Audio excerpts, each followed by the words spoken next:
Hello and welcome to the W Show. Great to have your company. I'm Sarah Ollie and back, as she is every week, Sarah Black. Hello to you, Sarah. Hello, Sarah. Been a big week in football as a whole, but Hasn't can't it? wait to get into the W. And we're pumped because we have all the way from the Fremantle Dockers, their All-Australian ruck, Mim Strom. Mim, welcome to the W Show. How are you? Yeah, fantastic. Happy to be here. Thanks for inviting me on, girls. I mean, it is strange because you are so far away on the other side of the country, but you've been over here for, 7 days now. Yeah, Talk us through what the Dockers have been up to and how that's looked. Yeah, very busy. We were lucky enough to come over for the full 10 days. So we've got the game tomorrow and then we'll fly back on Friday. But it's been wonderful, spending time with the girls, getting to bond a bit and have that extra time to, preview and review the games, which is awesome, but also a lot of competitive games. It's been good. I mean, you're spending so much time together. I'm sure you're not getting sick of everyone. But talk to us about some of those competitive games and what you've been getting up to, because, of course, you have the game against Carlton, Hawthorn to come. But either side of that, there's plenty of time for fun and games. Yeah, it's been fantastic, and obviously with some elite athletes, they're pretty competitive. I like to think I'm pretty good at the old cards, so if anyone wants to verse me, I love doing that. Other than that, the girls have been pretty excited about going to Glassons. I don't know if you guys know. The store? Yeah, the store. It doesn't exist in Perth? It doesn't exist. I'm not kidding you. Indy's been 4 times, and we film it every time she goes back. So we've done a little bit of shopping. The games, J-Lo actually, unfortunately, she's got 50 games this week, yep. But she got herself lost. We were staying in the lovely Novotel Melbourne Central. She accidentally went to the Novotel on Burke Street. Oh no. Yeah, right. So she's not having too good a time. Melbourne's big, Sarah, but not that big to get lost, is it? No, just keep walking around in a grid. You'll be fine. Jess, come on. So it's great that you've been able to do some fun stuff away from footy. But, the fact that you guys are staying over here takes that additional flight out of it. Collingwood are yet to leave Melbourne this season. They are leaving Melbourne for the first time. You guys have been on the road, I think, 4 times already. How does that impact you on a day-to-day basis? Yeah, I did catch up with Ellie Runnels from Collingwood and gave her a bit about it. But no, obviously that's the way the fixture works out. But I definitely do think that the travel does affect you, and it's really wonderful that we get to stay these 10 days, take out that extra flight is really good. But yeah, I mean, we were talking about the time difference. When you came over, obviously it's very different. And when we fly over for one game and we have a kind of a sleep, it's very late.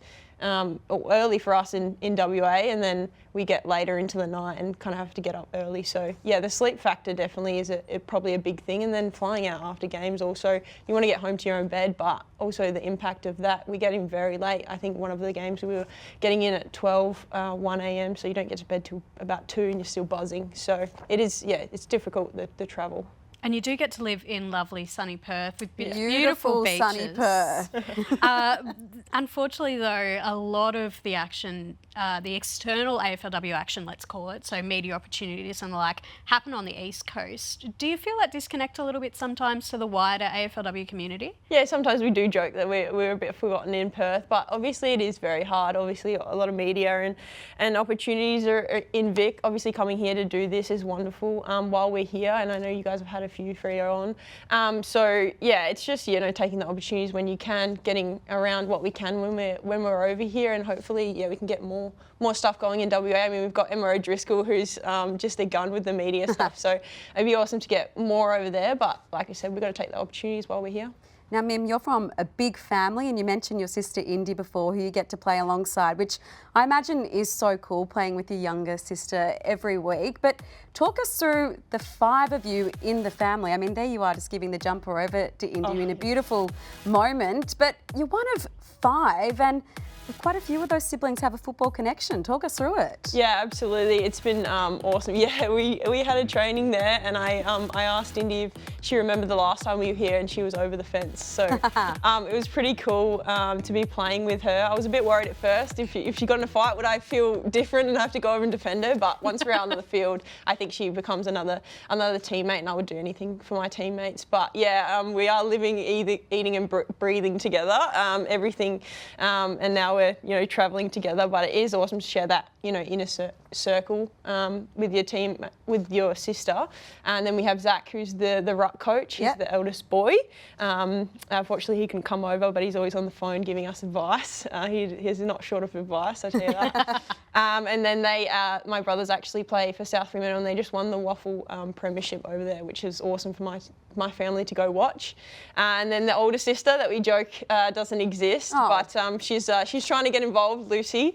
She asked to be the mascot, the Quokka mascot. She really wanted to do the little dance that he does. But she was turned down. Apparently they're highly trained. You know, she comes back, but she's still trying to weasel her way into the club somehow. It sounds like a lot of fun. You must have fun as one of 5, no? Absolutely, yeah. It's a great time. Makes you very competitive, though. It's hence the card games. For sure. I'm not quite sure how I'd go with I don't have a brother, but with my brother being the ruck coach, my own personal line coach, I think that's pretty full on. The Dockers as a whole this season, Mim, it's been from one extreme to the other. You know, you did have a tough start to the year in terms of your fixture. Gotten a bit back on the horse now. What have you sort of learnt over these last 7 weeks or so, and how have you managed to steady the ship? Yeah, we did. Obviously, we did have that hard draw, but I think it is looking like a very different game this year, obviously with the new rules. You know, we're a big contested side, and when you take away half the, you know, ball ups, it is a different game, and I think a lot of teams have adapted a lot better to that, and I think we're just going back to the basics and sticking to our structure, but, you know, adapting quicker. You know, not thinking about the calls of the umpire and, you know, getting in zones where we can receive the ball, because obviously it's very bobbly and it's continuing to play. So the first that can react to that is going to get onto the ball and be able to use it. The ruck battle this weekend. We are licking our lips, aren't we, Sarah? Because, Mim, you're the All-Australian and you're coming up against Lucy Wales, who's been in ripping form. How do you set yourself for that contest? We can see the numbers there, pretty similar on both sides. Do you also lick your lips when it comes to this kind of head-to-head battle? Yeah, absolutely. Lucy's a fantastic ruck. Both her and her sister, I hope they don't mind me saying, but I think we play very similar. We're not the biggest rucks in the competition, but we do get after the ground ball and try and help out our teammates as much as possible. And I think the Hawks use her really well around the ground. She obviously has great skills. So I'm honestly really excited. This is what it's about, you know, testing yourself against the best. And I've already come up against, you know, some amazing rucks in the competition. Shoal's first up, you know, she's incredible. So I actually love it. And you know, if you verse someone, you know, better than you, you're just going to push yourself to be better. Well, hang on. You're the All-Australian ruck, though. Yeah, so you've got the crown. Anyone better than you? That's just last year's title. Obviously, Lucy did fantastic last year as well. She was obviously in contention, and you know, she's in great form this year as well. So you know, we'll see what happens. Do you feel a little bit of pressure though going into these contests, knowing that you've got the jumper, someone's got to take it off you? No, I don't think so. Obviously, it was a fantastic year last year, but you're only as good as your last game, you know, and you got to keep pushing yourself to be better. I'm so lucky to be surrounded by a wonderful midfield who do push themselves to be better, and it pushes me to be better as well. Speaking of midfield, but the opposition midfield for Hawthorn, Sarah, no Emily Bates, a big out in their skipper. What's the latest? Yeah, so there's no timeline on Emily Bates's return from a SC joint injury, so sternoclavicle. I've murdered that saying, but that's it. It happened in the dying seconds of this game. Rachel Kearns has a number of players have come undone in a head-to-head contest with her. She's tough as nails. No timeline on Emily Bates's return at the minute. They're going to be very cautious with her. Emily, I don't think she's ever missed a game of footy. She might have missed one, if very that. Consistent, yeah. Super consistent. The Hawks have already said that Daisy Flockhart will be making her debut. Big-bodied midfielder, but I think it'd be hard-pressed to expect her to fill Emily Bates' shoes. So look to Casey Sheriff to play a bit more on ball, and Laura Stone, who was a top pick a few years ago, will also have a bit more time in the middle. But yeah, it makes for a sort of a destabilising experience when you lose one of your premier midfielders, Mim. You had to go through this last year. No Kiara Bowers, no Ange Stannett. As the ruck, I always see the ruck as sort of the boss of the midfield group. But how do you go about, you know, having to change with that midfield mix, and can it be a little bit unstabilising? Yeah, I wish I was the boss, I tell you what. That'd be pretty cool. Obviously we had some losses last year in our midfield, and they were big losses, and you can't replace them. But what we did have was people who stepped up. Obviously, Gabby Newton was an amazing recruit that we got, and obviously had some other people. Young Dana East is a wonderful midfielder, and she's really strong in the contest. So I think it creates opportunities for other people. Also, as as the Freo ruck, I think we do have those speedy forwards come through. So I'm very used to working with different people. And I guess you got to be as a ruck, because if something's not working, you might need to bring someone else in. And a lot of teams do that. They have the forward that can come in and bring a bit of burst and speed. We have the likes of, Hayley Miller and Gabby O'Sullivan who do that for us. So I think you got to be very adaptable. But like you said, you can't replace the Bates. But we'll see what they do. Let's take a look at the round 8 fixture. It does begin on Thursday night down at Frankston, or as we were saying before, Franger, but Mim didn't know what that was, coming, of course, from WA. But you did train there today, Mim. Do you just want to talk us through the conditions as we do flip over when it comes to the fixture? So Friday night, that game between the D's and the Dons, but then also a stacked fixture on Saturday, and Sunday it all concludes out west between the Eagles and Collingwood. Frankston though, Mim? Yeah. Franger? Are we calling it Franger? I'm straight from Franger, I am. I think I've still got my strapping on, that's how quickly we got here. But a little bit windy, got to see the ocean, which is nice for me. I feel very comfortable around the ocean, so we'll just have to see who adapts to the wind quicker, but hopefully it's a great night and lots of people get down there. So West Coast and Collingwood, that's the last game of the round, Sarah. And the flu-stricken Eagles, tell us a little bit more about this, because they still managed a big win over the Giants despite some adversity. Is it going to affect them for this game on Sunday? Yeah, this was sort of lost in the wash, being that last game on Sunday. But the Eagles, look, it was a Michael Jordan flu game, honestly. They had 6 players undergo game day tests on Sunday to see if they were fit to play. 3 of them, Ali Drennan, Kayla Dalglish and Roxy Rue, who was in line to play a 50th game, were all ruled out. They had Lisa Steen pulled in as a top-up. Last time she played, it was for Sydney. So for the fact they were able to turn around and score their highest ever score, their biggest ever win, was absolutely remarkable. Those 3 players who missed with illness are all tests for this week. They've got their main training session tomorrow, so they have to get through that one and be cleared by the doctors, medically clear. The diagnosis was influenza A, and it has swept through the Eagles camp. So this week, all their team meetings are outdoors. We've seen a bit of a reversion to some of the COVID techniques that we learnt over the last couple of years in terms of minimising the spread. But it's also gone through club staff as well. So, this is a serious club-wide issue, all jokes aside. PTSD, yeah, sorry talking about COVID. Yeah. But good on the Eagles for still managing to get a big win through all that adversity. Port Adelaide and Western Bulldogs, they face off at Alberton Oval on Saturday, Sarah. I mean, what can you say about these two sides? For me, both wildly inconsistent. Port Adelaide, maybe the most disappointing team for me this season, given the heights they reached last year. What's the key to both of these sides getting the 4 points at the weekend? Because it does kind of shape as an 8-point match, doesn't it? It does. Port Adelaide, it's almost a bit of a last chance saloon, I think, in terms of making finals. They've had a few close losses now. They're so talented, the power, and they've just been quite inconsistent, and they've struggled with their pacing. They've struggled with the slow play versus fast play. If they don't win the contested ball, they're in trouble. The Dogs are very much the same in terms of that, manic sort of play. So we've done a deep dive. Gemma Bastiani's done a look through the stats, and basically if Port Adelaide or the Dogs, if they win their mark count for the game, they will win the match. So whoever wins the mark count for this match, that's the key stat to look out for, because that does provide some sort of semblance of control, Mim. You're often the last resort. Kick down the line, Mim saves the day, hands up nice and strong. But you then have a decision to make, whether you go fast or slow. What goes into a decision like that, and how do you control the tempo of a game? Yeah, well, the first thing is to mark the ball. That's always a good start. But no, there is a lot of factors that you think about. Obviously, the tempo of game. Do you want to play a fast game style? Do you want to play a slow game? What are they trying to do also? And then obviously the conditions and whether you're up or down on the scoreboard. So it is a really important kick. And when you can get that long down the line kick, it can be kind of a reliever, unless you need to get it in there and you need to get those hands going past. So it is a really important part, but we'll just have to see who gets on the end of the most marks. Now, Sarah, you mentioned Gemma Bastiani before, and that's where we're heading for this week's Deep Dive. Now, team, we all know about the Golden Boot in the AFLW, the best goal kickers, your team's best goal kicker. But what I want to talk about today is your club's Silver Boot and why the second-in-line goal kicker is so important to the way a forward line operates. Now, North Melbourne does this particularly well. They're the only team in the 18-team era to have their first and second goal kickers hit double digits in every season.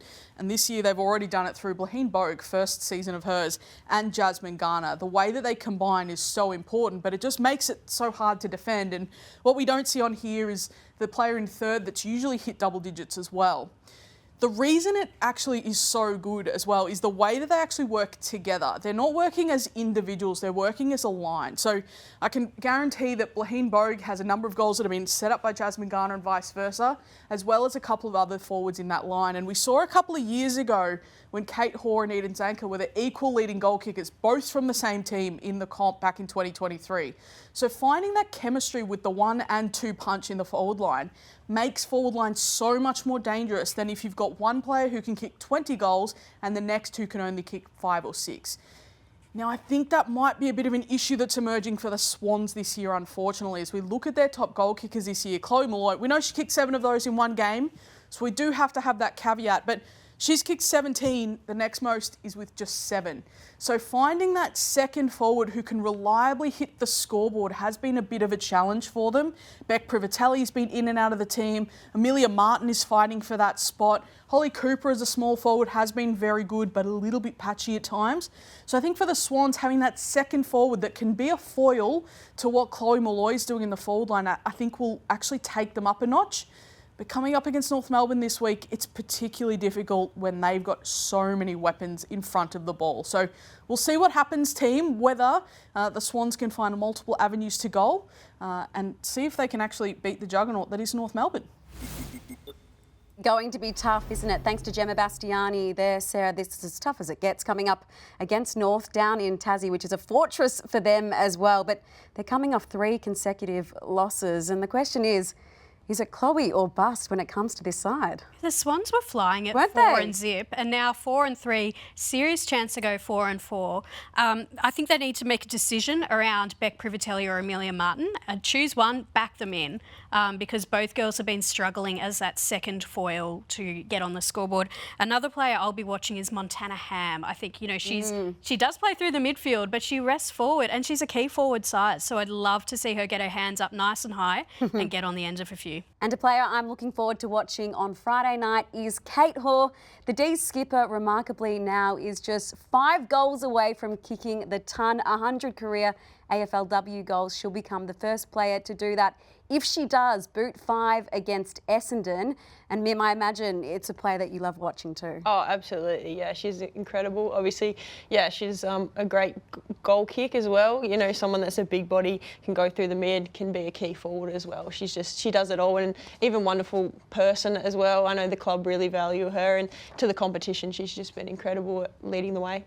Maddie Gay also potentially coming back in. Sarah, was it an ACL strain? Is that what she had? An ACL strain, yes. Yeah. So not the full rupture. That was in a practice match, I think, against the Roos a few months ago. So great to see her back. And yeah, the 100 milestone. Wouldn't that be special? And speaking of milestones, we saw some last week. Another is coming for this week's Q Clash because Craig Starcevich, Brisbane's premiership coach, he becomes the first coach to 100 games.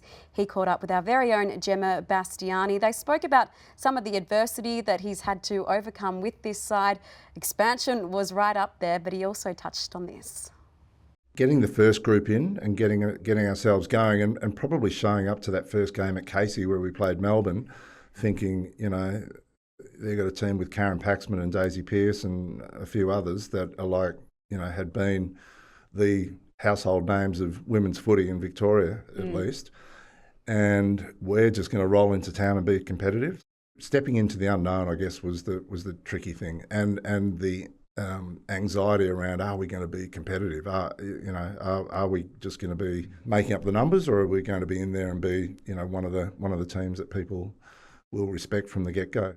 And if you want to see the full interview, head to women's.afl or the AFL Live app. It is compulsory viewing. Gemma and Craig delve into everything across those first 99 games. Sarah, I know he's an intimidating figure at times, isn't he, Craig? But it was nice to see some vulnerability there. For sure. He's a big softie at heart, Craig Starcevich. I don't think you coach women's footy for as long as he has, including prior to the introduction of AFLW. I love some of the scenes at the weekend as well, because the boys had just won the grand final. They hopped onto the plane and they went up to see some of the girls. And we also saw some great shots of all the Ashcrofts. I mean, we've been talking about the Stroms and how there's 5 of you, but there's 3 talented Ashcrofts, because that is Will, Levi and their sister Lucy Sayre. Is she going to be a gun too?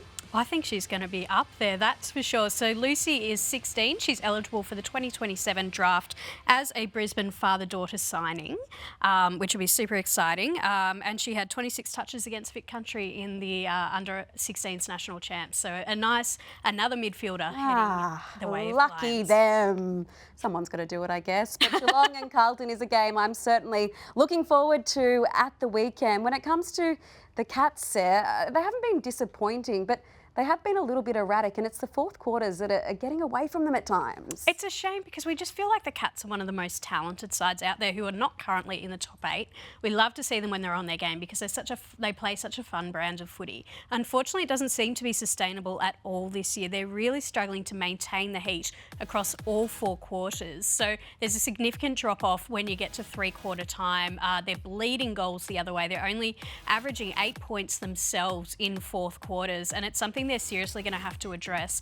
Not that they have the toughest run home, they've already had a really tough start to the year, but if they are to make the top 8, this is going to have to be an area that they address. Conversely, if you're Carlton, you're looking at these numbers and licking your lips, aren't you?